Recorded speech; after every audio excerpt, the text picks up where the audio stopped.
Yo, so the opinions and views expressed in this podcast are that of our own and the Future Bachelor podcast only, and not affiliated with any outside party or entity or anything like that. This fun podcast, though, may include some adult language. Future Bachelor Podcast.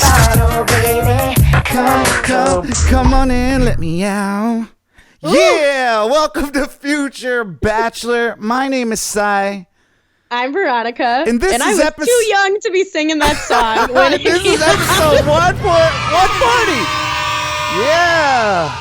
Oh my God. I'm a genie in a bottle, baby. Gotta rub me the right way, honey. You know, that was like, literally. that was like the single that matched up with like Hit Me Baby One More Time back in the day. So it was like, that's old school. You know, I remember being like, the concept writing of that song, actually, Genie in a bottle, you gotta rub me the right way. It's pretty deep, you know what I'm saying? Deep. Oh, I like sexual. what you did there. Okay. What was I gonna say? Well, I like to start the shows. I'm moving forward. I think just saying hi to everyone, all of our listeners, first time listeners, last time listeners, maybe all time listeners. I don't know. You know what I'm saying? Shout out to everybody. It's all love. It's all love. You know, this show, if you don't know, we do talk about The Bachelor, but usually we get through some quick pop culture hits and stuff before, and then we'll get into talking about the show later on. But V, how have you been in this last week? How's everything? You know, we hung out this past Saturday. Mm-hmm. We had our little Friendsgiving. Yeah. And you ended up doing my mother's mashed potatoes. Yes. And they were a hit. I feel like the cream cheese really made it, you know what I'm The saying? cream cheese is the key. Yeah. Is the key. And I need to know, you said you didn't have a masher. And that's the funny thing is, like, that recipe that I have is, like, in a text from my mom. And, like, that's when she was like, do you have a masher? And then, like, sent me 2 different types of mashers. And you said you didn't have a masher. So what did you do? Yeah, so, I mean, I got so far with the process of putting it all together. And it was like, turnkey up until the mashing part where I just had the wooden spoon. And I started, like, going at the potatoes. And, yes, they were soft, but it was just not making any progress. No. At which point do you know, like, one of those, like, spaghetti strainer scoopers, like, you know what I'm saying? Yeah. It's got the claws and it's got the holes and stuff. It's got the holes, yeah. So what I ended up doing was using that and then using the wooden spoon to mash In it. Oh, wow. And it worked perfectly. And The innovation. Yeah, man. Living in a studio apartment, you have to have like, 3-4 uses for every one object. So, I'm like, always constantly thinking of these life hacks, and that was one of them. Mashed potatoes. The MacGyver of mashed potatoes. And I might just make those mashed potatoes like once every other week just because they're so delicious. They're just so good. And I just didn't know mashed potatoes were just like, that's like the way to do it. Like, I'm sure there's like the instant really fast mash, but no, you got to go old school, mashing up little baby yellow potatoes, little baby red potatoes, get some milk, butter. Oh my goodness, it was so good. Anyways, enough about my mashed potatoes. Friendsgiving was fun. It started off with a couple like... It started off with a COVID scare. Yeah, it wasn't really a scare. It was like legit happening. And I guess, with the holidays and stuff, you want to be careful. I'm not going home for this Thanksgiving. Me neither. So I guess it's just one of those like holidays where it's like, we'll skip this one and try to like be good so we can get to like December and get Christmas in with the family and stuff. But yeah, there was like some COVID scares. I ended up going and get a COVID test on Friday. Baby's first COVID test. Anything for that turkey and mashed potatoes. But there was a couple of our friends that we had hung out that had gotten COVID. And it's not like we're hanging out in huge groups and stuff, but I mean, it was pretty incredible that me and you ended up being negative and then other people being positive and stuff. But, the test was not fun to stand in that line. And then it's not as bad as I thought. Maybe back in the day, I feel like right at the beginning they were shoving those things up your nose. Like now they're just kind of just wobble them around in there a little I don't know. uncomfortable. I've gotten it done like 5 times now and it's been about the same every time. So I don't know. Big baby. I don't know. Well, yeah, so that was fun. Friendsgiving. It was a little smaller than we had anticipated, but still great time. So shout out to TM and Ray for having us and hosting. Yes. But I guess, with all that being said and leading into, you know what's coming, right? B, what are you watching? I'm always like, ah! It's just like, wake up. If you weren't awake before, we're watching something now, and I want to know. What are you watching? Okay. This past week, I watched the Gucci Mane versus Jeezy versus on Apple Music. I put it up onto my fancy ass TV with my HDMI cord, did it up right so I could hear it, see it the best. And they did it out of Magic City, which is, in my opinion, the best strip club in the world. But especially in Atlanta. And but like their How many beef strip clubs was you still, been to? Several. Okay. In the world. In the whole world. I guess not in the whole world, but Atlanta's got them the best, and Magic City's the bomb. So, Word. But there's definitely still some beef between them. They've had like long gone beef, and they had like reignited some beef because I think Gucci might have said something about how back in the day he killed one of Jeezy's friends on the street or like whatever. That kind of like it's a pretty serious beef. Like somebody from like Jeezy's crew apparently went to go kill Gucci Mane, and Gucci Mane's or his people ended up killing that person. And it's like street beef, so it goes on forever. But it was really cool to see like two OGs in the game come together, put their differences aside, and do it for the culture. They're older, they're in marriages, they got families and stuff like that. They got money now. And they got money, they both glowed up. They look great. Yeah, and also like I feel like they can make a lot of money together. So it's like, stop, put the dumb stuff to the side.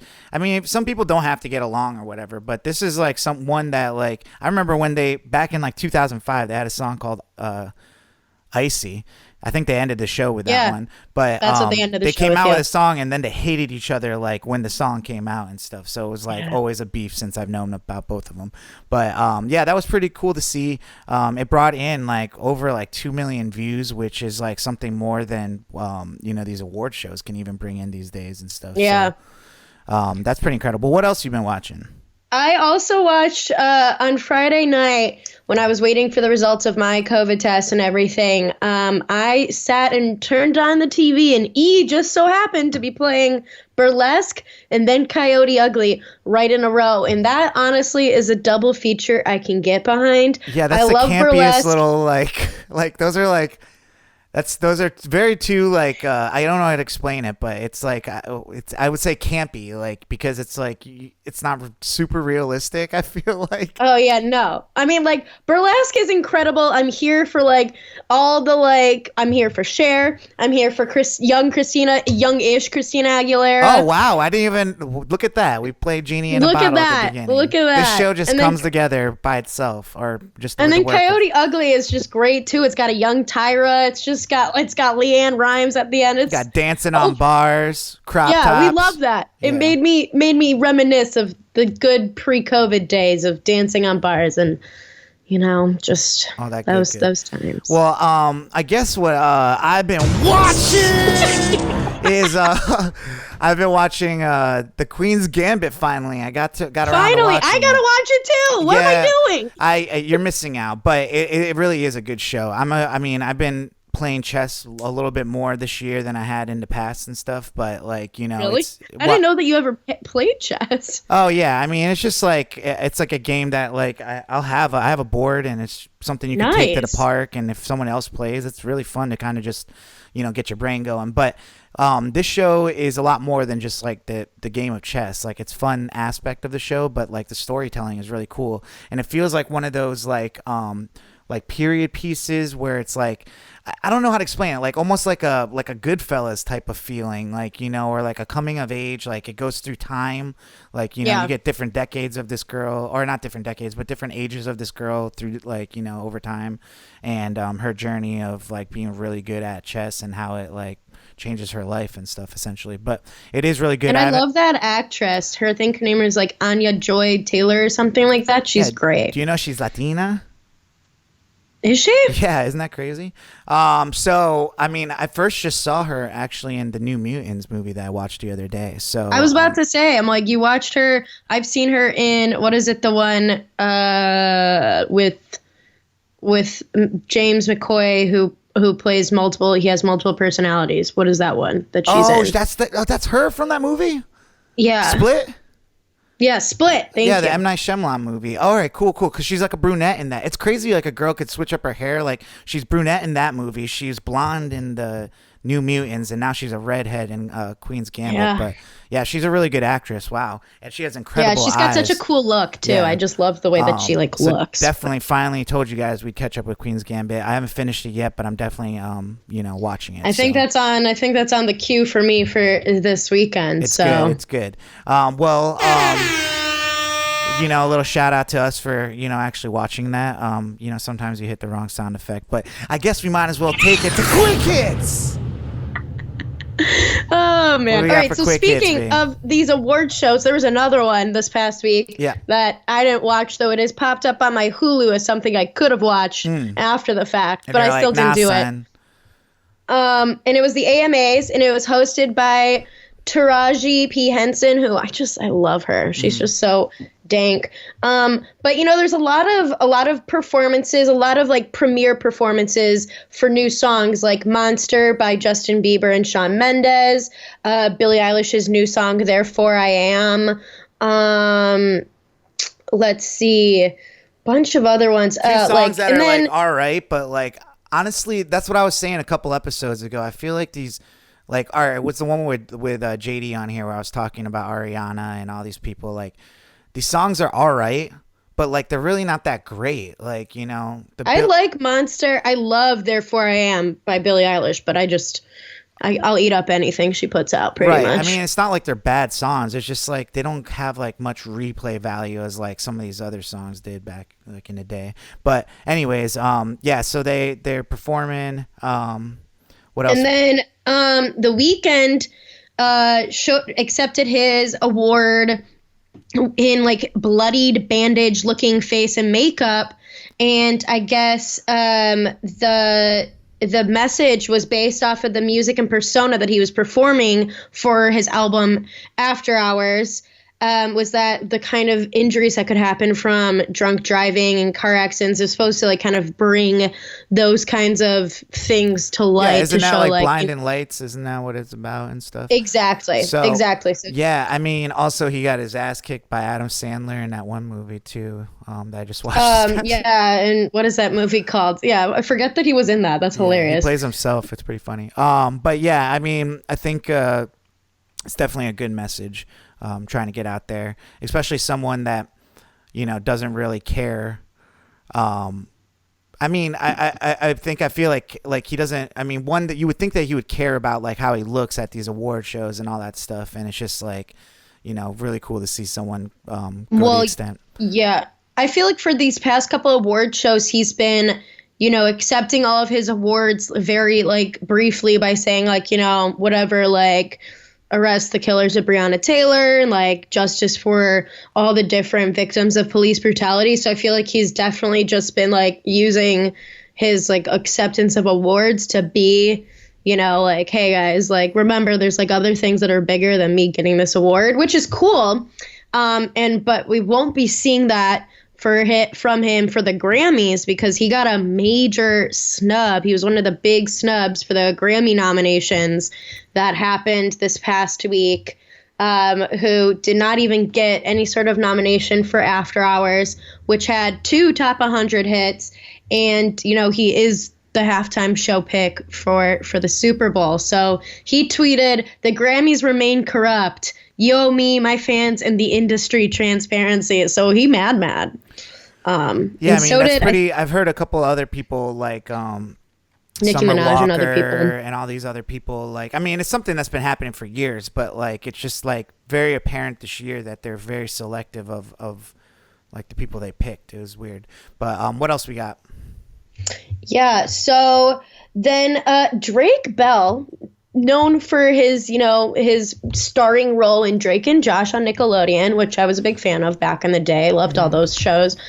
He has decided to rebrand himself as Drake Campagnana, which is Bell I think in it's Spanish. Drake Campagna. Huh? I think it's Drake. How's it pronounced? Drake Campagna. If there's supposed to be a squiggle at the last end, but Yeah. Drake Campagna. Campagna, I yeah. think that's what they would say. But yeah, I mean, I kind of dug a little deeper into it to see if it was a joke, and it wasn't. Like It's not. he learned Spanish and he sings pretty good. What was he doing? He was doing La Camisa Negra. So that was what Carlos Vivas, I think, that sings that. So I mean, dude, like that's awesome. I would love to just do something like that. Just go to another country and just like try to take my knowledge of like pop culture and like fame and entertainment and take that to another country and actually be able to speak the language and stuff. That's pretty cool. So he's in Mexico now. He released a full Spanish speaking album. He had a Spanish speaking song back in 2018. Some people are like, why? Is it just because he like wasn't getting any fame or anything over here? Or some people think it might have to do with some of his accusations of abuse against his ex-girlfriend, the allegations of that. But I don't know. So it could just be... What allegations? There is allegations that he had verbally and physically abused his ex-girlfriend, Melissa Lingefelt, and how she had, released statements and talked about the abuse that she had with him during the time that they dated. But that relationship ended 10 years ago. So I don't know. Yeah. I don't know. I mean, to me, it just sounds like I really, truly think that this pandemic hit a lot of people differently. Like the regular people like us, like, I think it did hurt. I don't feel like I got hurt financially or anything like that, but like just because not like really. Because we're kind of like in that realm of like looking forward to our future and saving and like preparing for anything like that could happen. I'm just not living by like paycheck to paycheck anymore, but I think for like more famous people, they could have been essentially living paycheck to paycheck, even though they're making a lot more money. So it's like you have all these expenses and all these things, but you could just go and do like some type of visit at some place, or just like some type of what are they called, like not sightings, but like some just type of event where you go and you kind of just go and make your money, make a couple $1,000s, but you can't do that anymore because it's a pandemic. So like even him, like I've been seeing a lot more people that you wouldn't see like on those cameos and all that stuff being like, hey, I'll do a cameo for you. And it's kind of a little sad, but it's like, it's a little cringy, but what are they supposed to do? I guess like everyone's got to make a buck. I mean, it's like the next best thing they can do about an appearance. That's what the word I was looking for. But yeah, so that's what I've kind of seen about all that. I mean, good for him. I mean, everyone kind of has to roll with the punches. So, well, I've seen a lot of like celebrities that have had to like go and do other like cringy partnerships or things with brands. Like they're popping up in like Instagram ads and things like that a lot more than maybe they were previously, because it's like, what else can they do? Yeah. like a lot of stuff. People like even Drake and Josh though, like they both are like Disney Channel people or Nickelodeon people, Nickelodeon, whatever. And it's really hard to break out of those roles. Like Josh tried really hard for a while to do all these like polarizing like acting roles, and then now he's like part of the Vlog Squad with like David Dobrik. He's like friends with David Dobrik and stuff. So now he's like kind of reinvented himself as like a vlogger and like kind of comedy funny stuff. So good for people reinventing themselves. I like it. What else we got? Speaking of TikTok, one of my favorite types of TikToks that I get are the paint mixing ones, where you have to guess what kind of paint it's going to be. I don't know. They really soothe me. I like to guess. I think I'm kind of smart. I like the pressure washing ones where like they pressure wash. Those are nice too. Oh, ones that I also like, there's this girl who goes around and like cleans gravestones. Oh, yeah. I like the ones where they clean like car seats and carpets. But anyways. Wow, we went down a little rabbit hole there. So we're all a little weird here. Yeah. But let's bring it back. But anyways, TikTok. There's this guy who goes by on TikTok. He goes by Tonester Paints, and he worked at Sherwin-Williams, and so he did a lot of paint mixing ones, and people, like, he was blown up on TikTok for these. And Sherwin-Williams fired him for this, and I guess, like, some of their blah blah blah, like, he literally had a part-time job at a Sherwin-Williams location, and the company found his TikToks and fired him because they said he was making these videos during his working hours. That was, I guess, like, you know, wasting properties and facilities and, like, using their things, whatever. I always think about that stuff, like, because, like, you saw, like, the challenge that came out with Meg Thee Stallion's new song, that body yada yada yada yada yada yada yada yada.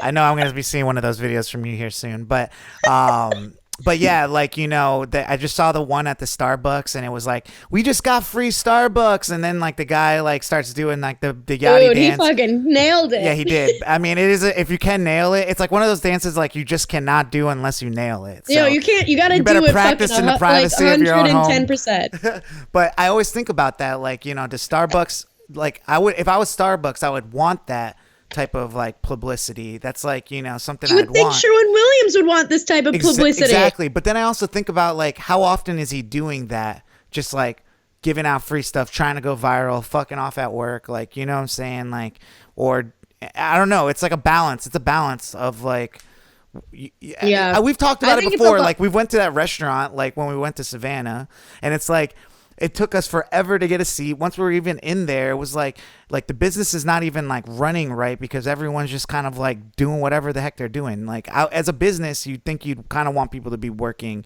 and diligent. Like, there is some time to, like, be fun and enjoy what you do at work, but then also I think it could cost money. So I could see on both sides of it. But Sherwin-Williams, what did they do to this painter?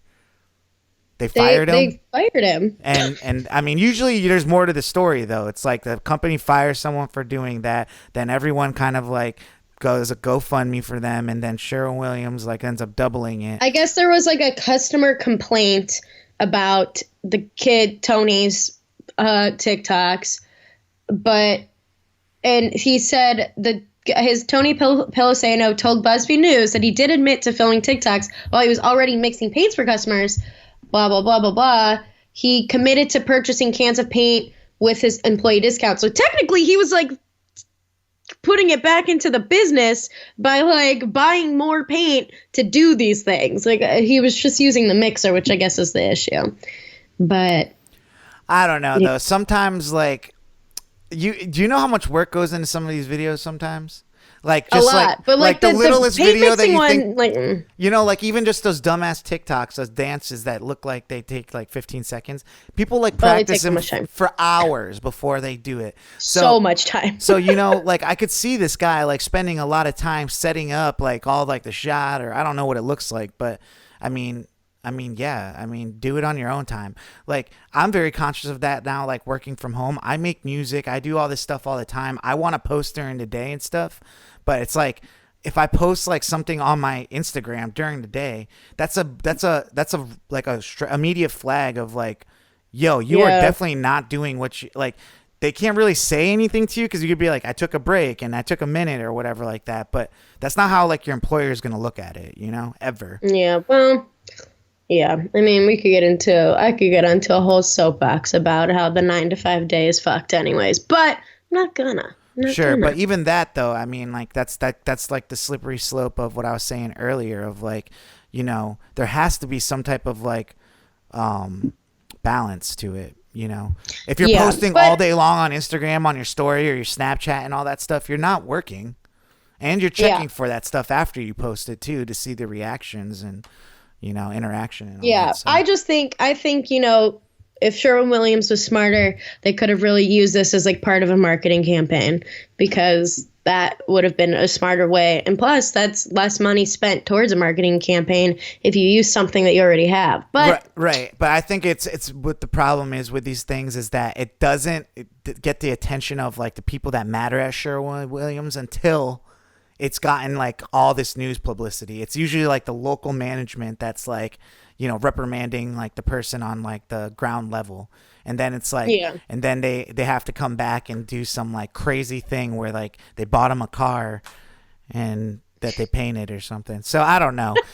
See, these are the things. Like, I should be working in marketing for Sherwin-Williams. But anyways, call me. What else we got? All right. So Dave Chappelle had Netflix take down his Chappelle show because Have you seen the 20-minute video he put on Instagram yet? I didn't watch all of it yet, but I watched part of it. Okay. And well, essentially, he's been coming out with these commentary type, like, yeah. I wouldn't say they're stand-ups because, I mean, they're just funny in the stories, the way he tells stories, but it's kind of like very artistic, like storytelling.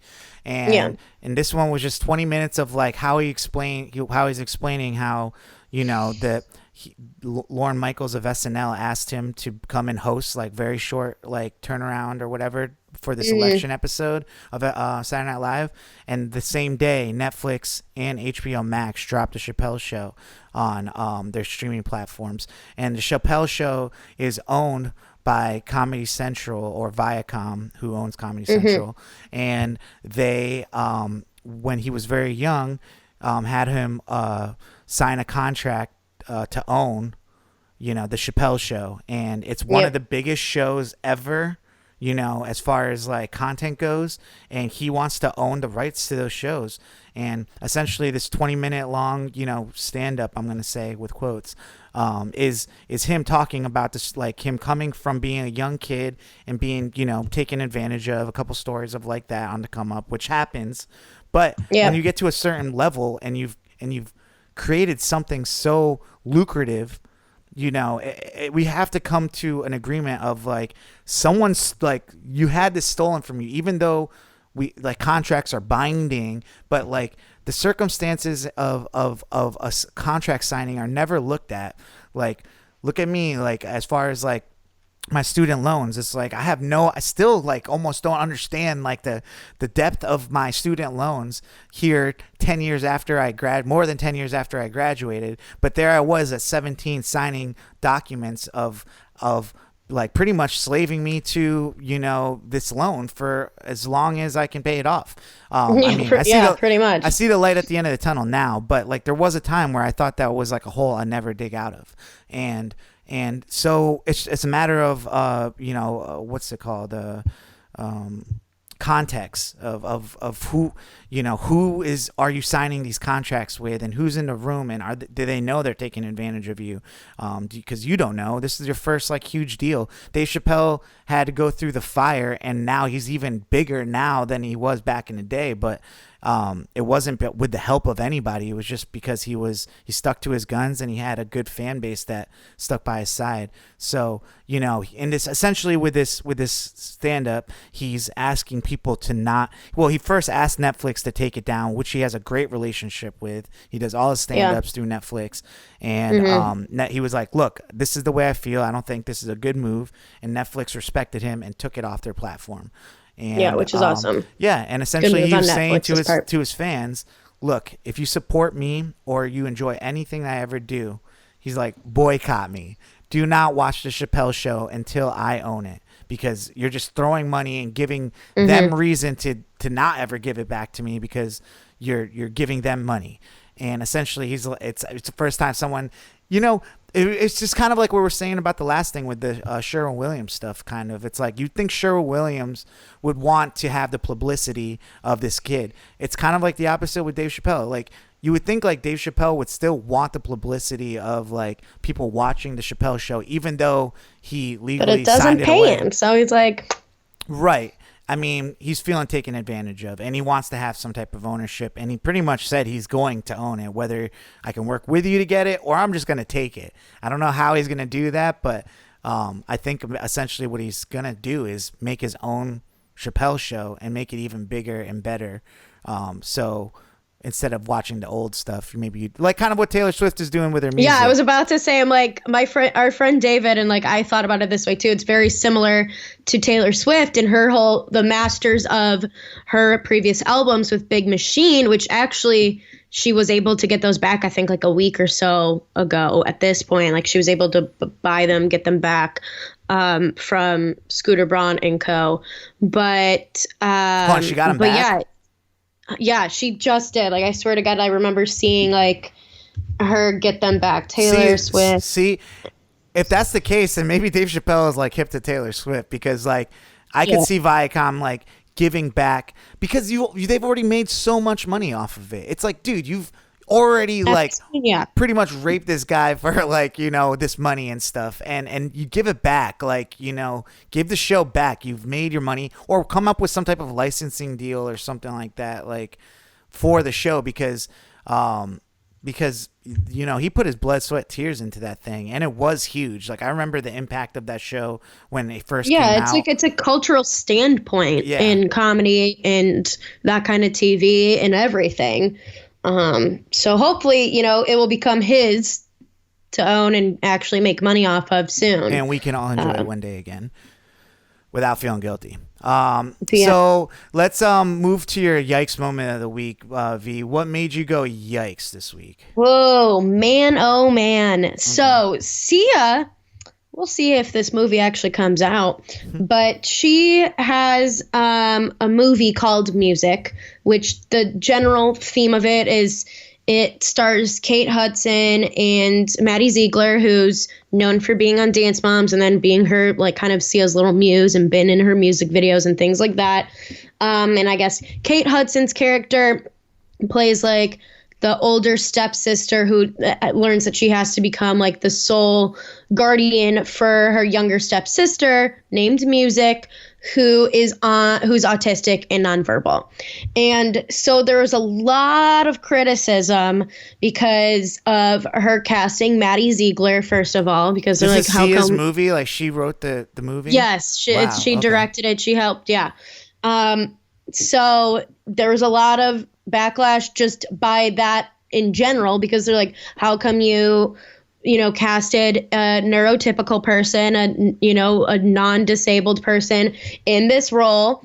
And then Sia just kept digging herself into a deeper and deeper hole, because she said, well, I've studied this for 3 years now. And then she like kept going deeper and deeper, and then said, I try to have, somebody who was autistic and whatever at the level that the movie is portraying, and it was an uncomfortable experience for them. So, which then, a lot of people who are on the autistic spectrum were replying tweets, being like, well, maybe instead you could have like made the like shooting experience a little bit more, for them. And then a lot of people on the autistic spectrum were like, just from this preview alone of this movie, this movie isn't even like good for anybody who has any sorts of like visual or audio like autism like symptoms, because of like how it is shot and how it is done. And so then she just kind of kept going, and there's people who were like autistic replying to the tweets being like, you could have, there's plenty of other maybe a little bit higher functioning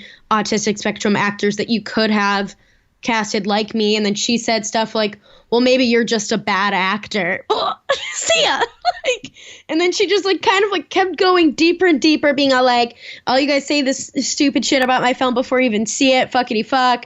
And then she like went on to say like, I casted, she said, I casted 13 neurotypical people. So like people who don't have any sort of like neurodivergent like things or anything like that, 3 trans folk, and not as fucking prostitutes or drug addicts. So that's her saying that, like, which people already were like, okay, so you're saying that all like trans people are usually drug addicts or whatever, and that you shouldn't like support them in those roles or whatever.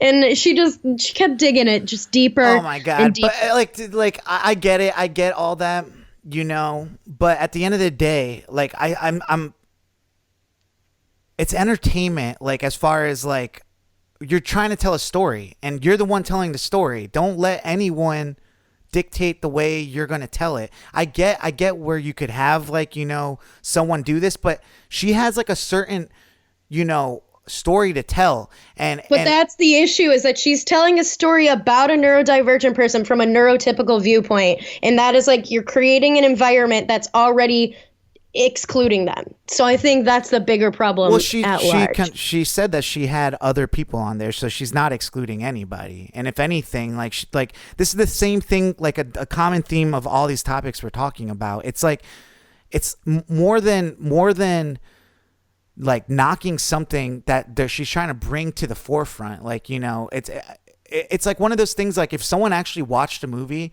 and maybe it would have like some inaccuracies or whatever like that, but it could do more good or bring more light onto the subject of autism and stuff by having a movie. Like, you're judging a movie before even seeing it, just off of like the background stuff. And it's like, if it, like, no one's killing people for doing these type of things like 10 years ago or 20 years ago. It's like acting. And I sit here and I like, have you ever seen The Good Doctor? Yeah. You know what that show's about? Yeah. It's like they have, what's his name? The guy who was Charlie Bucket, and he plays a autistic like surgeon. Yeah. So what about that show going on? It's like third, fourth season. I know. Yeah, I mean, so, I'm not saying that's right that's like either, on though. prime time. So like, I don't want to hear like that much about it. It's like, if you guys want to try to make a movie like Sia's trying to do, and I do understand, like, she has a story. I could see, like, it's just not like, at some point you put that person in that role and all right, so what, we're going to take 3 years to make this movie just to make this person comfortable, and it's just not feasible in a production. Like, you know, it just doesn't. But I guess like that just that like speaks to a bigger issue, that then these kinds of people are like it's not a real thing. It's a movie. It's fiction. It's fake. But like, it's if the movie's gonna be real to like people's experience, then like, what's the point? Like, what's the point if it's gonna just like completely like disregard people's actual experiences? Okay, but that's one aspect of the movie that's real. Like, I mean, you can't be going into like Transformers and being like, oh my God, like, he's not wearing a seatbelt in that thing because like it's a robot now or whatever. I don't think we can compare like it's a movie though. They're alien movies. Robots like versus real people what who I'm live trying on to the say autistic though, it's spectrum. like, that's a movie. If it was real life, if Sia was sitting here doing something in real life, there's a difference between movies and there's a difference between like real life. Like, that's why there's porn and then there's like real sex. Like, you know, there's this different on the movies. It's not real what, like, you know, what they're doing in but if her whole thing is to try to make it realistic and to showcase this sort of like people's lives and things like that, then but it's not a document. It's not a documentary. It's a freaking movie. But then her actively going against people saying stuff or like wanting to help or wanting to like make these things. And then she also used the support of Autism Speaks, which is a very controversial and polarizing organization that actually does more harm to people on the autistic spectrum than good. It just, there's a lot of stuff that is just like I just think it wouldn't have gotten to the level it's at if it wasn't a story to be told.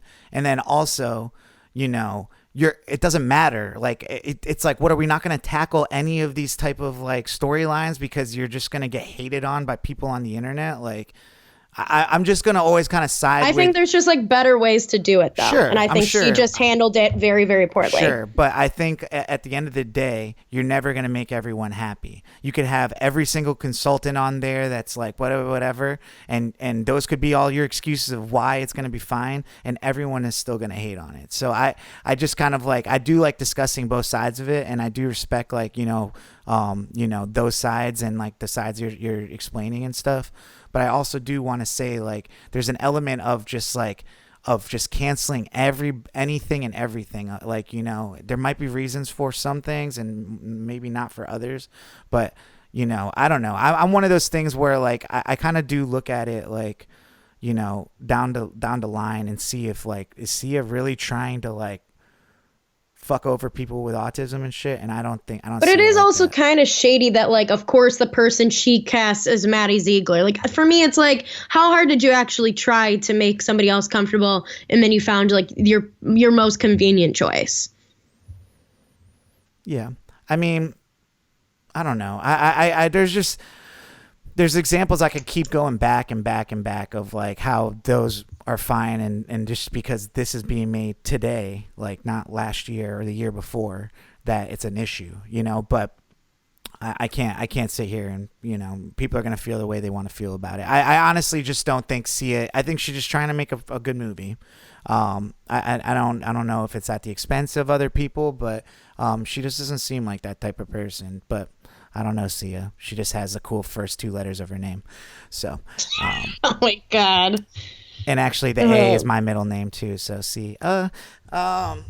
But anyways, yikes. Good conversation Yikes, there. indeed. Well, why don't we get into what we like to do around here and talk about The Bachelorette this week? Wow, I don't even know. I watched it today, but there was a lot to go through. So, V, why don't you break it down for us and let's just talk about some things. I'll be honest, this has probably been one of the most entertaining and fun episodes I've seen from this franchise in a long time. And I do want to say something because you did mention it last night on your Tipsy Talks, but I did feel like this was the most like episode that spoke to me on so many different levels of like Ivan's date we'll talk about, and the music and all that stuff. So like this was kind of like my most enjoyable episode I've seen in a really long time because and we'll get into it. So V, where do we start? Yeah, so I guess we start off, first of all, I just have to mention, like, you know, they come back, they see that Noah has won, like, Chris even was like, oh, you won the date, Rose, from a date you weren't even on. And that just shows you guys that, you know, Tayshia likes bold. And to be bold, the rest of you, anybody who wants, you know, to get a one-on-one date with her, now we're going to do this, you know, little songwriting competition. Well, what I got from him saying that is essentially this is what they tell you all along the process of casting the show. Like you have to go above and beyond and very dramatic and like everything has to be over the top just to even get you on the show. So they're just giving them a reminder, hey guys, act stupid because like it could work for you or it could just be great entertainment for us. So the date starts off, but there's no musical people on the show right now. On this date, there's nobody. The only person who's like music adjacent is Kenny with his shitty tattoos, who's, you know, a boy band, a cover band manager. But you don't get into that if you're a singer, I don't think. So do you think like somebody that was a singer before got voted off already, or they just didn't have anybody that sang this season? Because usually there's at least one. I feel like they've either been voted off or they just weren't in that pool because there was only whoever wasn't on that group date were in the pool to be for that date. So I guess I'm trying to think of anybody who was on the greasy wrestling group date. Usually, though, if there was somebody that did music, they would save the music one and definitely include that person on there. Yeah, I really just think none of them had that kind of thing. So bad.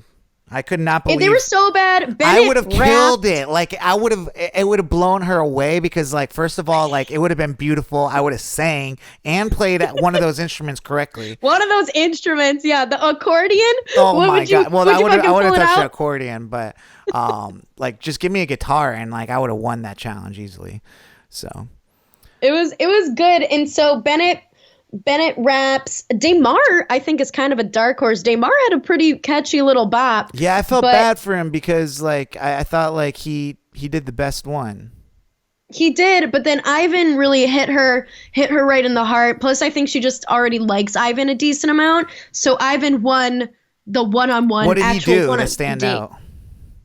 I think because he like kind of like went a little bit deeper and talked about her more, like as a person, I think is kind of what made him stand out. I think she just liked the more of the sentiment. Though Damar's was pretty smooth, like calling her like his mocha latte and like stuff like that, like JPJ. Caffeinated. It was cute. Yeah. It was cute. But Ivan wins, so then Ivan gets a one-on-one date, and where we're at, because they have to just stay on this resort as their one-on-one date, is them playing The Floor is Lava. They get like, you know, food delivered to her suite. They do like a pillow fight, which I want to know huge bowl of ice cream. I loved that huge bowl of ice. I love ice cream, so I was here for that. Eating the food, actually. It was like super cute. It was like, at first I thought it was just cheesy, but I was like, this is realistic. Like for some of us who are in like, you know, this is the only way we could date right now. Like honestly, like this is a good date right now. You know what's the worst part about this actually? Now, like let's get a little real here for a second, a little mini topic. But it's like, you know, when you're dating, like in the before a pandemic, like you're just like inviting a girl or a guy over to your place is a little like tacky at first because you have to like warm up to bring. Yeah, you can't like. I never would go to a person's place on a first I'm not date. like that. Like I would love to just like go to someone's place like off the first rip. because I feel like that's the best way you can like actually sit down, kind of get to know what someone is like behind like, closed it just doors. for me, it always feels like if a guy is asking me to go to their house on a first date, they're trying to fuck me. I mean, Veronica, if a guy's going out on a date with you, I think he's trying to have sex with you. Like I don't know what are you thinking right now? I don't know. I know, but like I don't want to fuck you on the first date like that. Like yeah, but unless, like get over the fact that he wants to have sex with you because he does. All right, like but it's also like a safety thing in a partner. I don't like to go to a man's house on a first date. Like I'm like the visitor and that's his home turf, and then that makes me feel like uncomfy because then like it's harder to get to like the door. Roll out. It's harder to roll out. Yeah, no, I feel you. But I'm just saying, like, now, like, you know how, like, circumstances have changed, like things have changed in our world. Why is it still weird to invite a girl over to your place? It's the only place I got now to go that's safe. Place I got. Anyways, all right, so Ivan's there. You know, the guys are back at the house talking about Ivan. And what I've really liked before we get into, like, Ivan's conversation with Taisha, the guys... I felt like looked at Ivan like he wasn't a threat at all. Like I know Ivan's probably gonna go far, but like it's just very interesting, and it's kind of nice because like sometimes you think like, oh, the tall guy or the good looking guy or this guy is gonna get it, you know, but you never know like what a connection really can bring or what your genuine, you know, personality can, you know, do to the situation and stuff. So it was interesting to see the guys be like, you know, Ivan, you know, he's kind of like got, I guess, some connection with Taisha, and they're just kind of like realizing it's like, yo, catch up because your boy's ahead of the game right now. So no, and like so they talk about, you know, growing up mixed and like growing up in predominantly white spaces, and they bring up a lot of like great stuff about, you know, the current climate with Black Lives Matter and like how that affected them. And Taisha got emotional and like she even like kind of was battling with like, why am I emotional? Like, what does this mean? And like he kind of like helped her parse through that. And like this sounds kind of sad to say because like I'm someone who like, and we're people who like talk about this kind of stuff and educate ourselves like in these kinds of things. But like for the large majority of the Bachelorette to Bachelor audience, this could be one of their main experiences, hearing like this perspective or hearing like, you know, people of color talk about like how they feel about this in that kind of venue. And I think like I don't really want to give Bachelor Nation cookies for this just to give them cookies, but like I think it definitely like this is a little bit groundbreaking for them to be able to like have like this kind of conversation. And sure, I think it's important. They're kind of like breaking the fourth wall, which they don't do often, of like talking about like the state of the world or politics and things that are very, you know, not lighthearted conversations. So, yeah, that was really crazy to watch. And a part that like I just kind of felt like something Taisha was saying that really resonated with me was something we've talked about like in, you know, off the podcast, but you know, what it's like to be someone of like a, you know, a different race, and what it's like to always grow up around just majority of like white people. And not saying that it's like bad, but like you find yourself trying to fit in a lot more than one would think. And even people that are around you be like, oh, it didn't seem like that bad for you. But like no one knows like what you personally go through or what you have to like the insecurities you go through or like why you're different than other people and stuff. And it was pretty groundbreaking because I've never watched a show and actually had someone say something so relevant to me. You know, that really is something that like I felt her, like I felt like her confusion of it all, like not to be like, she's like, I don't want to come off like poor me or like, cause there's definitely she probably is like, I'm not like, I didn't have it as bad as other black people probably, but like, you know, I didn't have it as bad as probably other brown people or whatever. But at the end of the day, we have our experience and it's probably not as great as like one would think. And so I just really felt for her, and I felt I felt for her because she was talking like, she's like, you know, even growing up in those situations, it kind of made me like, I've only maybe dated only white people before because that was all that was around me and stuff. And it's like, I've always wanted to like experience things with other people that look like me, but they just weren't around. Or it was like, am I supposed to just go for that guy because he's the other brown guy or the other brown person or whatever, or black person? Like, you know, those type of things are real, like, things that go on people's heads and stuff like that. So it's really cool to see someone become the Bachelorette and enjoy this experience of like meeting different types of people, especially people that she's not used to, you know, being around and stuff. So, or especially people who understand, you know, her experience growing up. You know, she's like, she even said like in her little confessional, like, we both have black dads, we both have like, you know, like our moms aren't black, and like we both like had these different things, and like these different parts of like our life are very similar. And she was like, she was like definitely like I think she felt very. It goes seen. a long way. Like, it's not something that other people will never be able to understand, but it's just really hard for other people to understand like a different way of life, you know. And when you do have those similarities, it's kind of just like, damn, you get me. So yeah, so that went really well. I forgot like how he got a rose, right? Yeah, he got the date rose for that. He he got the rose, and then we move on to like their Fear Factor-ish group date, where she brings on Becca and her bestie Sydney, who was on her season, to kind of help be the judges / you know, people in charge of this Fear Factor date. And the boys have to go run around and do stuff like ask Chris Harrison to take a break from his lobster and champagne lunch to sign their asses. Yeah, I really do like what they're doing with Chris Harrison now. Like, I like that. I love it. I love Chris Harrison as a character in the show. I see them really trying to figure out how to like make this interesting around just being in the same location the whole time and stuff. And the Chris Harrison parts are like actually really funny. Like, I like him because it humanizes him a little bit. It doesn't make it seem like after they're done anymore that he's just like, all right, don't touch me, like, you know, type stuff. He's kind of like a real person that's just like, all right, that was weird. But yeah, so he signs their butt. And they all pretend they have to do a fake orgasm over the intercoms. Oh my God, which I was dying. That was my favorite part. I was screaming and laughing. It was so good. Who do they say who had demons? Brandon, I don't know. Or Brendan or something like. Or they said like something like, oh, they said Blake. I think they're like Blake.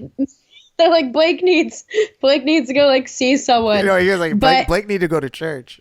Yeah.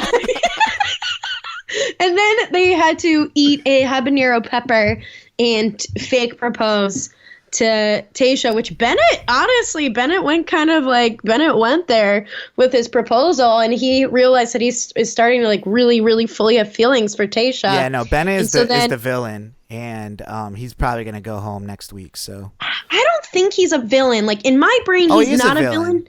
He's a smart ass, and he thinks he's better than everyone, and he's not. It's just his own insecurities that are kind of like showing through. Well, because then they're like showing him and Noah as being like kind of like the two villains, because like Noah's not a villain. They're batting heads. Like, Noah looks like the villain, but he's not the villain. Like, it's the other guy that gets pissed off at him for just like getting the attention.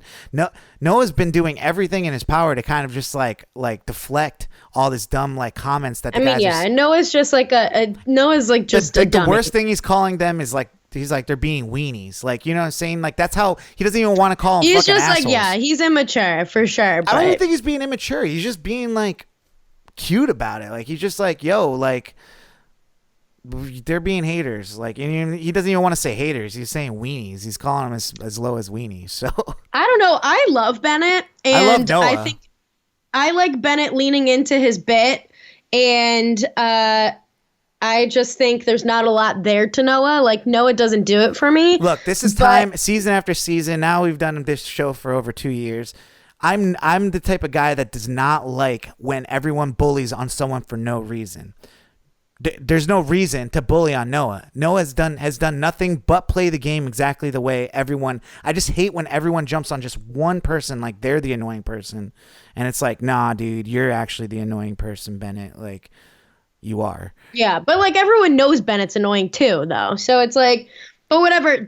So the second part of the date is truths. So the first part was dares. The second part is truths, and they all spend their decent amount of time like getting deep with Tayshia, and like Bennett gets deep about how he was engaged and like how he his different commitment issues and how he dealt with like stuff with like seeing bad marriages and whatever. And I was like, a soft side to frat boy Bennett. Surprising. But he doesn't get the rose from that date. Who gets it? It wasn't Bennett. It was. I'm trying to picture the face. It was a boy. It was a boy. I forget who got it too. Wasn't it the dude the older dude?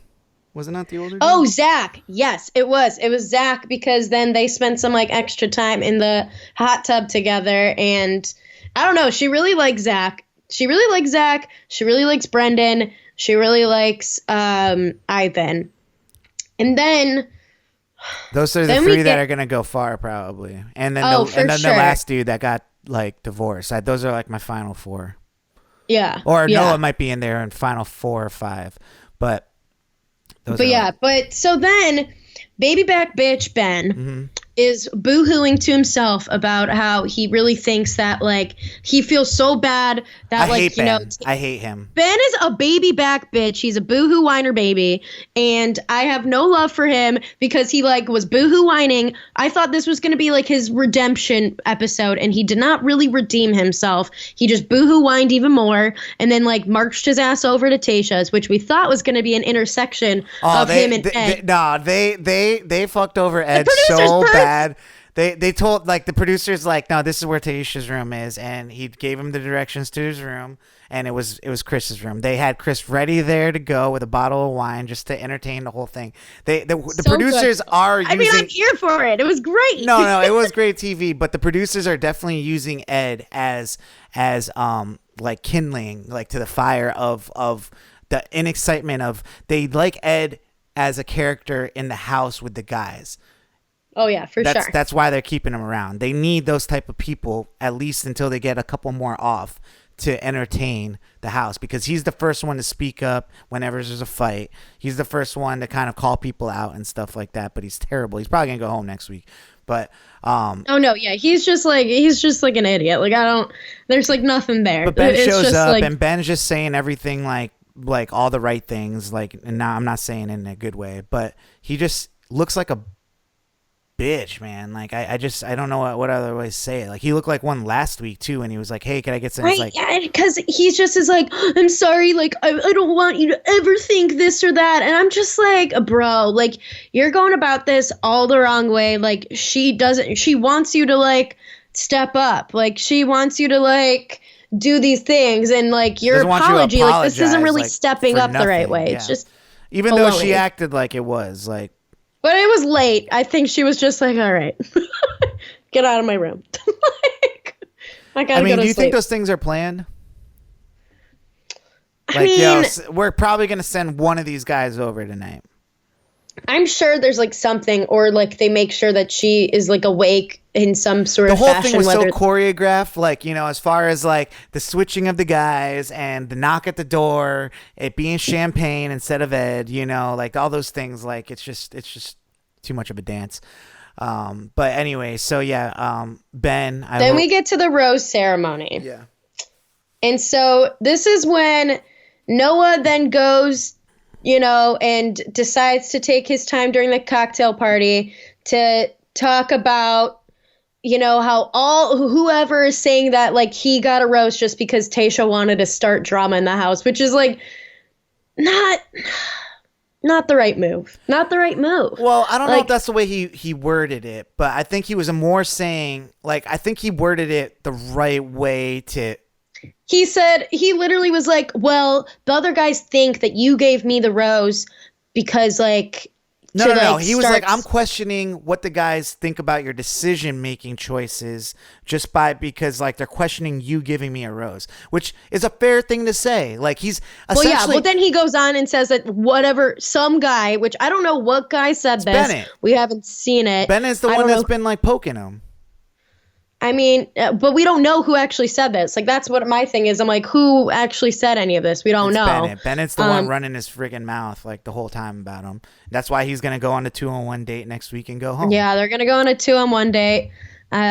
I don't know. I kind of hope both of them go home. I don't want either of them there. I don't think what either did of them Noah are for do? Tayshia. I don't understand what's wrong. Noah's just a dummy. He's just like, I don't know. He's so like typical, like they're both the different sides one of the most toxic realist masculinity. contestants on Bennett there. and Noah are both different sides of toxic masculinity, and they both just gotta go. I honestly, I don't agree with you on that. I think Bennett might be on some toxic masculinity thing, but where does Noah come in on? He hasn't done anything besides. I just think step Noah, up. like, was stirring shit with even just bringing that up to Tayshia. I think No. I just think he's young. Shit I in think general. he's not starting shit. He's young and he's being targeted in the house, like to the point where all the guys are on one side of the pool, and then he's just sitting with like another hated dude on the other end. Like they just are being bullies to these guys. The one dude he was sitting with definitely has reasons to get bullied, but Noah, what did he do? They were asked the question of who wants to step up and fight for Tayshia. He climbed a freaking fence for her. Because no one on the other side that was actually wanting to play could fight for him. So he did that. He shaves his mustache because she didn't like it. He gets a rose. Like he's doing everything like fine. He hasn't even talked shit about nobody. He hasn't done anything wrong. I'm gonna stand up for the people that he is actually the most, like, one of the most realist people on that show. I feel like that I've ever seen. I don't know. It's like, what else has he shown that's like real though? I feel like I don't know anything about him. Like I feel like he's so shallow level. I just think that's his personality. Like he's flirty. He's funny. That's the way he banters when he has conversation, and it's just like.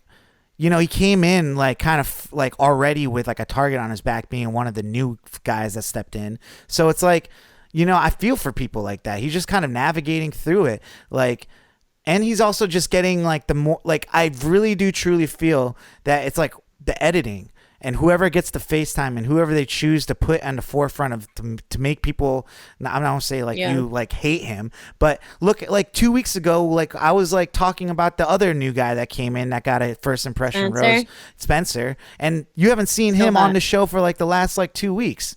They don't even show him barely. Like he came in hot and now they just like don't even show him. So it's like, it's all about the editing. Like, you know, Spencer will probably go home like probably within the next couple weeks too, even though he got the first impression rose. Yeah, we'll have to see. But Tayshia gets kind of pissy though, because she doesn't like hearing that people are questioning her decision making. I feel her on that. I feel her. It's like, yo, I'm not just giving out roses for nothing here. Like I'm making every rose decision very thoughtfully. So if you guys are sitting here talking shit to anybody I gave a rose to because I gave them a rose, I'll walk you out, because I'm not here for the drama. I'm here to find love. It's about me.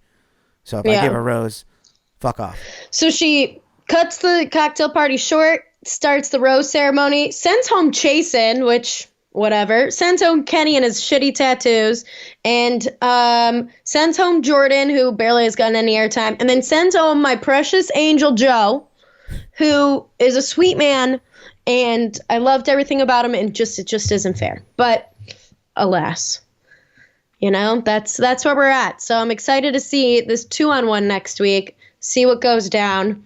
I mean, prediction, it's Bennett goes home, because like it's always the person that doesn't have anything really to bring to the table. Yes, he does impress her every time he does a challenge just because he's a character, but that doesn't mean that like that's not real love, like what's between them. I don't feel like, you know, I see more of a connection with her and Noah for sure. Yeah, I don't know. I guess I don't really see like her connection. I don't see her connection with either of them being that deep, really. I see the her and Noah thing being pretty deep. Really? I didn't take it that way. I don't know. I guess we'll have to see. But I just kind of see it. But yeah, so anything else really come out of this episode that we need to know about? They had a little preview for Matt James's season during the commercials for it.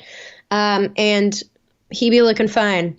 And that's all I can say at this time. But that's all I can report on.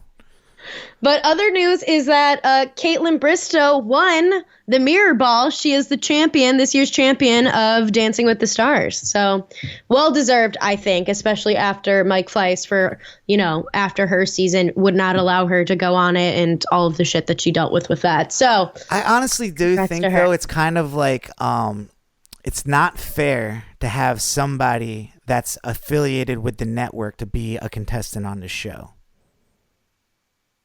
They have plenty of other people who are affiliated with the network be contestants on the show. Like who? I don't know. There's been other ones. Well, I'm just saying that I think there's more value in having Caitlin Bristow win Dancing with the Stars and keeping her like at the top of conversation for even longer. You know, she was the Bachelorette. Now she's the winner of Dancing with the Stars. Now she's like this, celebrity inside of ABC and, these shows and stuff like that. So I don't know. It's just something weird that I think about sometimes. I don't know. I watched her last couple weeks of dances and she fucking kicks ass. So I can't complain. There was no one that was giving her a run for her money. I think Nelly was in the final, but I don't really know why. Because he could do backflips. Neve Schulman, who's, the catfish guy, he was actually very, very good too. So, but that's all I could really say dance-wise. Well, cool. Well, yeah, next week I'm excited about that. Very good episode of The Bachelorette this week, and we don't really say honestly one of the best. So, all right, well, why don't we get into our slapper of the week? This song, Oh my God, one of the hottest songs of the year. And V, why don't you tell us a little bit about it? Yeah, so this song is by someone close to the show. Friend of the show? It's you. Me. Oh, wow. It's your friend on the show. Cool. This song is called Be Okay by SHASHI and Dandy, our friend Kyle. And it's under your guys' little producer collective, YSTRDAY. Yes. Today. Essentially my neighbor Kyle, who lives like right there, he lives across the door, and the other door over there. But we became really good friends, and during COVID, he's been DJing like crazy. Even while I have like work meetings and stuff, it'll be like boom, boom. Or if I'm recording a podcast, sometimes you might hear like bass in the background. Yeah. So he's really into music, so I was like, why don't we just start making some music together? We produced this song together, we wrote it together, and we made a video for it that I'm gonna release this weekend. And this is pretty much the beginning of a new sound of that I'm coming with, of new songs, and I wanted to play it today for everybody. We just released the song. It's going to be on all platforms. It's on Spotify right now, so check it out. Video comes out on Saturday. The song's called Be Okay, and it's by me and my friend Dandy, aka Kyle, YSTRDAY. So without further ado, Be Okay by me, SHASHI.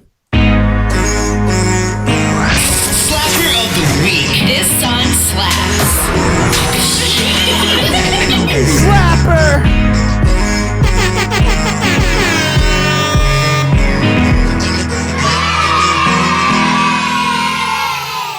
Things have gone and passed too fast. Things I wish I had and I forgot. But things will get much better. Wait the stormy weather. Yesterday I said you.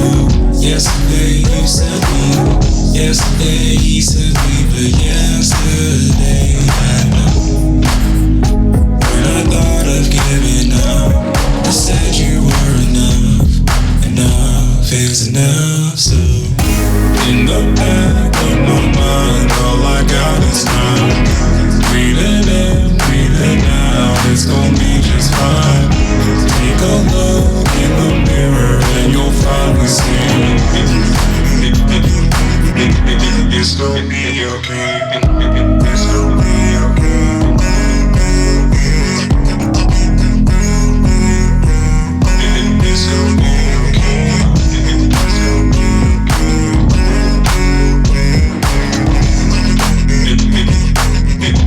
It's gonna be okay.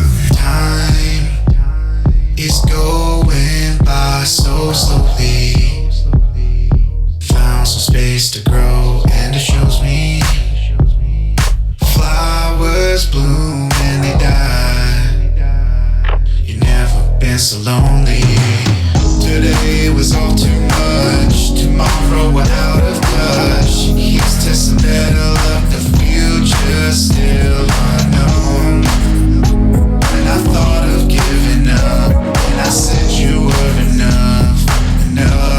is enough. So in the back of my mind, all I got is time.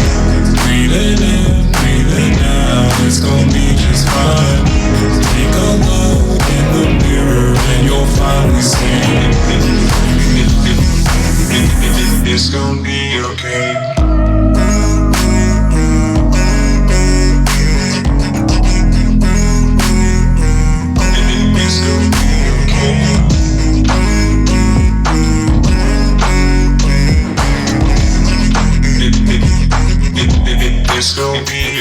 Slapper of the week, Be Okay by SHASHI, Dandy, The Collective, Yesterday, aka me.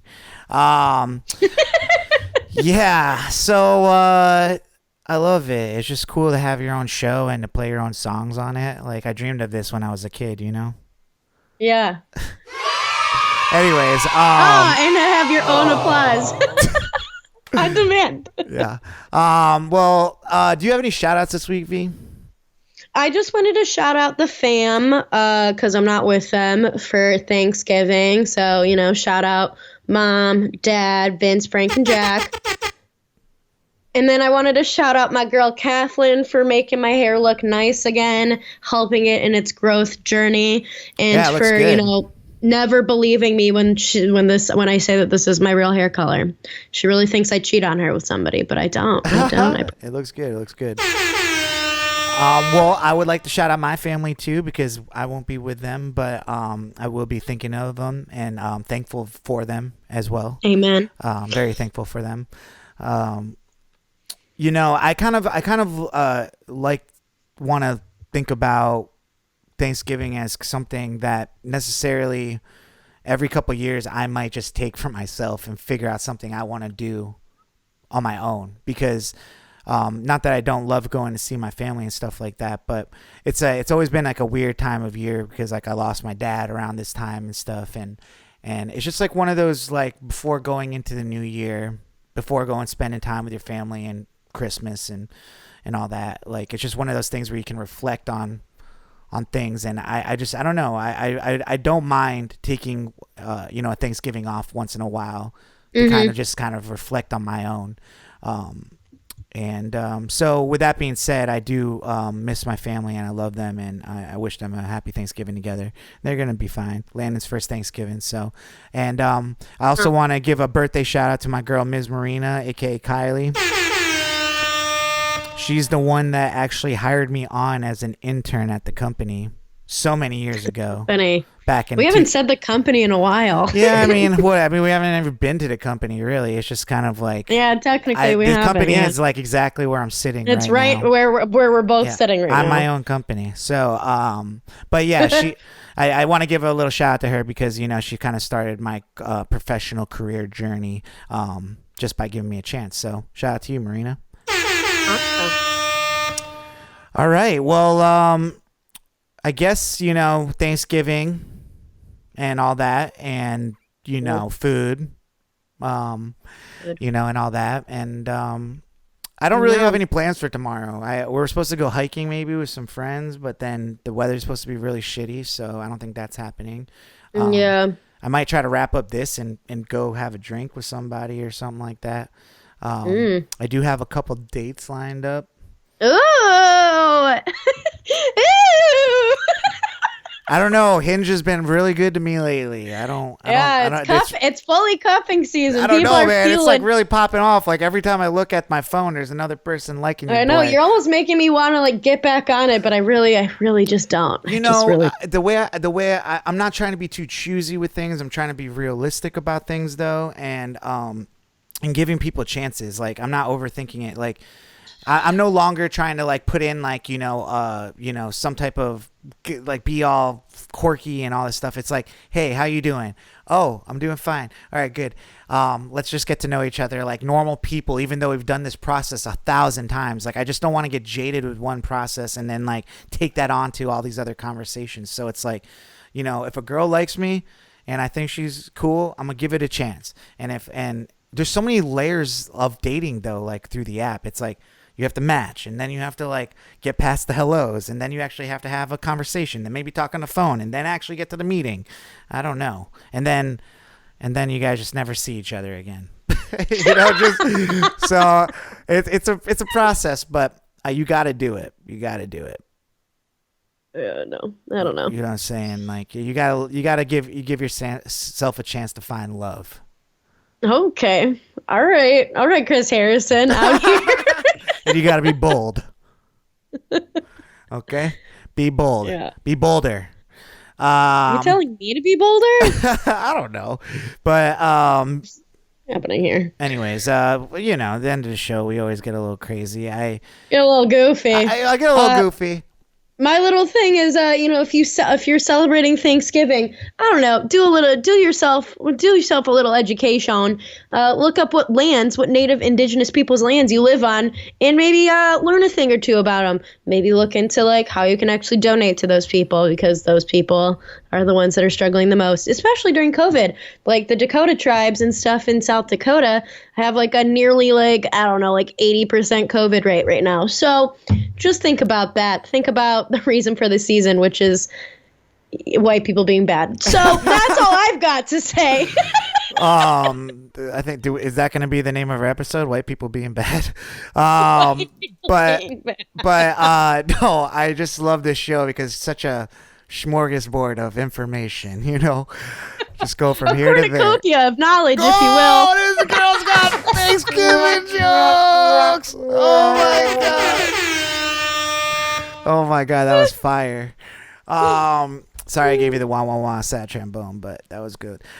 Anyways, guys, you know what it is. I also wanted to mention, my friend was like, yeah, I listened to a couple episodes like this past week and stuff, so he's catching up, and he was like, yeah, there was just one episode where you just seemed like you were completely out of it. And like we do this every week, V. Every week. I know we do. Some days it's after work, it's in the middle of our week. We got all these things going on. Like today I've done so many things. Like the day where you have to wash your sheets and your bed and all that stuff, and I have to go and wash all my clothes it's a big day, so some days I get to here and I'm just tired, I know. But I still do the show. And I do it for you guys. And I put on a cute ass outfit today to feel something, to feel alive. Yeah, look, I got cute. I know, we're both in our white. Look at us, white. Looking like a boy band. Yo. Backstreet's back. Oh, man, I wish we got the same song. But anyways, yeah, so I apologize if some days are lackluster than others. Some episodes are quicker than others. But apologize. But we're just doing it for y'all. Like there's no time limit on the show. Some days we need to get through it. And some days, just know that we're doing it for y'all. Like we're not just, even though we're tired, we're doing it for you. So, with that being said, this has been episode 140 of Future Bachelor. Wow, 140! 140, we're baby. Away from 150. Oh my god! And then we're almost at 200, and we're gonna have to have another party. We're gonna have to have another party. That's gonna be sick. If we can. Yeah, we can. It will be a vaccination party at that point. We'll just hell yeah. I mean, when is that gonna be? Like it's like 56 episodes a year, right? Yeah. So essentially, I think that'll so. Think be about probably it. If we hit 100, the top of the year. Yeah, that was February. in February. So yeah, so we'll probably hit it in 2022. So, anyways, sounds like so far away, but they actually happen really quick. 100 only seems like the other day, right? I know. I mean, we could go back and that's like I'm wearing the same boots that I wore for the 100th episode. Well, I don't remember all that, but it's just kind of crazy to go back to think about like episode 100 was before all this craziness. Literally right before all this craziness. So, all right, guys. This is Anyways, us like bullshitting at the end of the show. With us. This is what you're here for, right, guys? If you made it all the way to here, we love you the most. And this has been Future Bachelor. My name is Sai. I'm Veronica. And you know what it is. We love you. Deuces. Bye. Future Bachelor Podcast.